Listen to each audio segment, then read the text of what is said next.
Hello and welcome to the Cleveland Browns Dawgpound South podcast. I am your host, Steve Gill. I am part of the Fanatical L's Network, which is part of the Fans First Sports Network. It's Victory Monday, and this Victory Monday is incredibly sweet. The Browns took down the number one team, in my opinion, in the entire NFL. High-powered offense, averaging 30-something points a game, 33 points a game. Shut them down. After that first opening drive, I was sweating, probably like a lot of you were, going, oh, man, this is going to be way too easy. No, the Browns stepped up on defense and shut them down. This was a complete team victory. Let's start with the offense. PJ Walker is since 1999, the Browns have had 13 third string quarterbacks start for them. And PJ Walker, number 13, was the first one to win a game. Not bad. Okay. We've all seen the jersey in the storefront window with all the names. He was the 36th starting quarterback since 1999, but this was a little different. Did he play incredibly well? No, he didn't. He had moments where he didn't play well. That second interception, according to Coach Stefanski, he was supposed to run. It wasn't a pass play. It was a design quarterback run, and he thought he saw something, and he threw a pick. He probably would have made it to the end zone if he took off and running, and that would have helped give a little more cushion. But instead, he created a lot of nervous moments. Yes, normally the San Francisco kicker would hit that game winner, but he missed two. So I will take it. Personally, I think Denzel Ward rushing off the edge on that play maybe affected the way he kicked the ball. It looked like it to me. I've played it over and over again. I'm sure you've seen it over and over again 1,000 times. Take a look at it because you can see Denzel Ward come flying in off the edge. Speaking of kicking, we have a kicker. Yes, I know he missed one, but he hit four of them. And so far this year, he's kicked 4 50-yard or more field goals. That's a season record for a Browns kicker. No other Browns kicker has hit 4 50-plus yard kicks. So he's already broken a record, a team record. Let's continue talking kicking. Let's talk about our punter, Bajorquez. He had 4 punts for a total of 218 yards. 69 was the longest. That's an average of 54.5. And of those 4 punts, 3 were down inside the 20. I will take that every day of the week. Excellent job on special teams. They're getting better. Every game, they're getting a little better. Getting back to offense, 160 yards rushing on the ground. Is the Browns' running attack finally fixed since the injury of Nick Chubb? No, it's not fixed, but they use creative plays to get good yardage on the run, especially Jerome Ford and that touchdown on the 4th down by Kareem Hunt. Very, very creative. Very, very creative.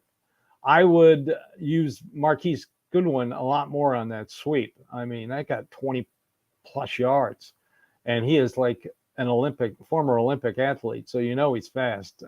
Forget about Elijah Moore in those trick plays. Let's use Marquise Goodwin on those trick plays. Amari Cooper was Amari Cooper. First long pass, sure, the defensive back fell down, but, I'll take a rainy day with a soaked field in Cleveland any day of the week. Offensive line played well. You didn't hear Michael Dunn's name mentioned. I wonder why. He is an excellent backup guard center. Jedrick Wills probably had his best game this year. That's a low bar. He made 2 or 3 really stupid mistakes, and you know what I'm talking about. But then again, He showed a little more fire. He showed a little more concentration. He needs to build on that. Is he an all-pro left tackle? No. Is he a good left tackle? I think he can be. And in this offense, that's all you need is a good left tackle. He needs to play a complete game. I'd like to see that against the Colts this week. The play calling, I thought this was Kevin Stefanski's best game at calling plays. He's getting smarter. The decision to punt, I agreed with wholeheartedly late in the fourth. I know all the fans wanted him to go for it. No, that was the good decision. Let your defense win this game for you. That's what they are capable of doing. So after week 6, the team is 3-2. They've got a stretch of games here that are winnable. That Seattle game still scares the crap out of me. 3-2 is where I kind of figured they would be. I kind of thought that they would lose to Pittsburgh, and I kind of thought they'd lose to San Francisco. Just because of the way San Francisco, before the season started, all the hype that they got. So they're 3-2. I'll take it. They head up to Indianapolis and face Gardner Minshew, who threw 3 picks yesterday. So hopefully the turnovers will start coming the Browns' defensive way. I'm very proud that they finally got a pick. Martin Emerson got his first turnover, got his first interception. Now it's time for Greg Newsome to get his first turnover. So 3-2. I'll take it. Defense. I said I'd wait till after week 6 to talk about this defense. Is it the best I've ever seen the Browns have? Yes, it is. It is. It is phenomenal. After that opening scripted drive, I think that is the 8th straight game that San Francisco scored a touchdown on their opening drive. They settled in nicely. They've only allowed, 102 yards, total yards allowed. They've only allowed 52 first downs. On the first down front, Cowboys are next in line they've allowed 81, and they still have to play tonight. So this is a great defense. JOK played out of his mind yesterday. The defensive line, Dalvin Tomlinson was in the backfield constantly. San Francisco uses a lot of motion. I think it's like 82% of the time they're using motion. The defensive tackles getting into the backfield disrupted that motion. Jordan Elliott had another good game. A lot of people will say, well, Myles Garrett didn't have a sack. Well, he had 4 pressures and 2 quarterback hits just on the last San Francisco drive. So I will take that. Zadarius Smith is a mystery. To me, he does lead the team in pressures. Still waiting for his first sack.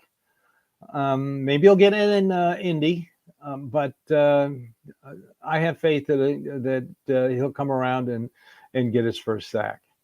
Let's take a quick break for some commercials, and then we'll talk more about our favorite team, the Cleveland Browns.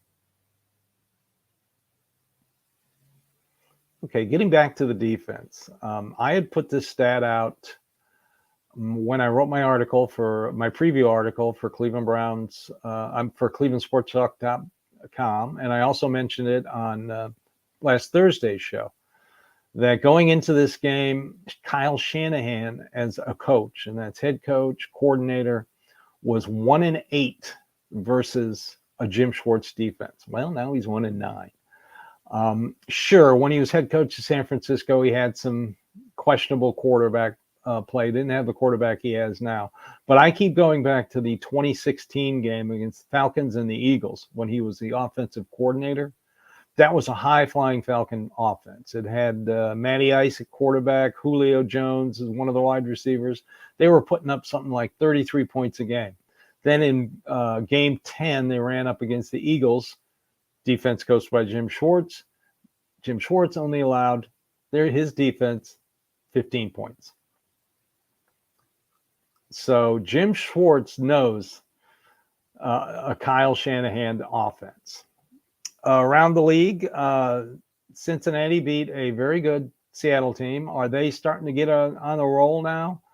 Last year, they won 10 in a row after a slow start. So we have to watch that very carefully. Baltimore demolished the Titans, but I don't know if that was more how bad the Titans were than how good Baltimore was. I'm still not sold on Baltimore. For some reason, something just doesn't seem right if you watch them. I watched that game before the Browns game came on. So it just something doesn't seem right. Pittsburgh had a bye. They'll ride their quarterback as far as it'll take them. I still stand by my prediction that this year Mike Tomlin will have his first losing season. Pittsburgh fans are acting like Browns fans. They want to fire Tomlin and trade Kenny Pickett. Welcome to reality. But around the league, no one's really taken off in the AFC. The AFC was supposed to be the better of the two conferences. Right now, no one is really running away with it. Baltimore, yes, good. Bills, yeah, good. But they went over and lost to the Jags. Are the Jags really that good? They won 3 in a row. Kansas City, well, as long as they got Patrick Mahomes, they're always going to be a contender. And out west, is Seattle really that good? They went in and lost to Cincinnati. Didn't look all that good doing it. So in playing, so I don't know. Are the Browns one of the top teams? As long as they fix the offense.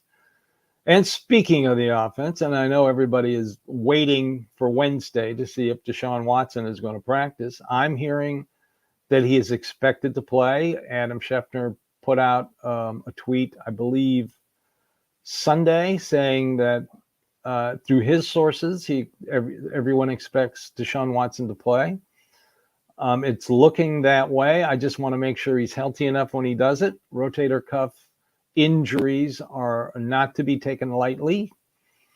I know my wife had a rotator cuff surgery 30-something years ago, and she still can't lift her arm above her head. They're a mass of tendons, and it only thing that'll heal it is rest.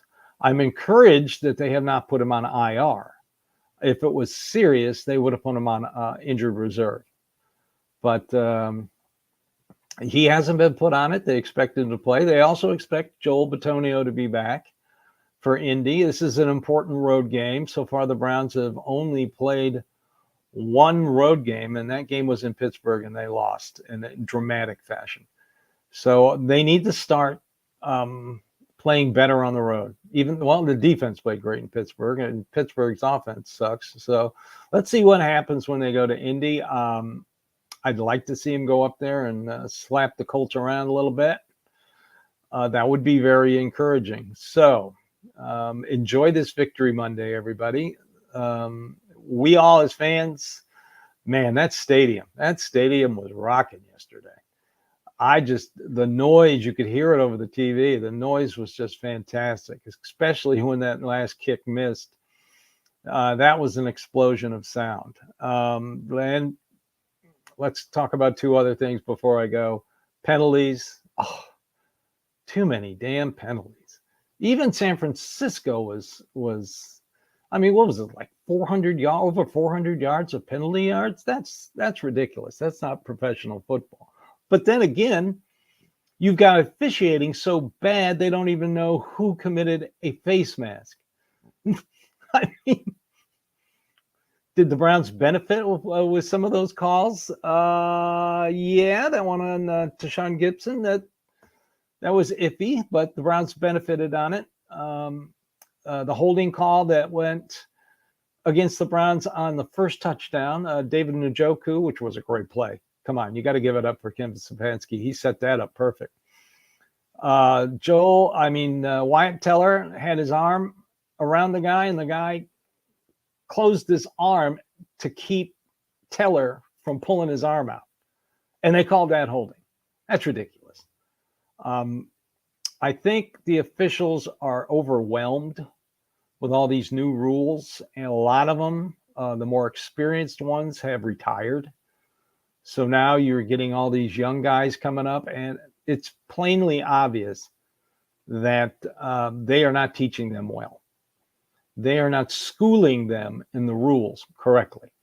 I guess the league is more worried about making sure TV shows, TV production crews show Taylor Swift in the stands than they are of educating their officials on how to call a game correctly.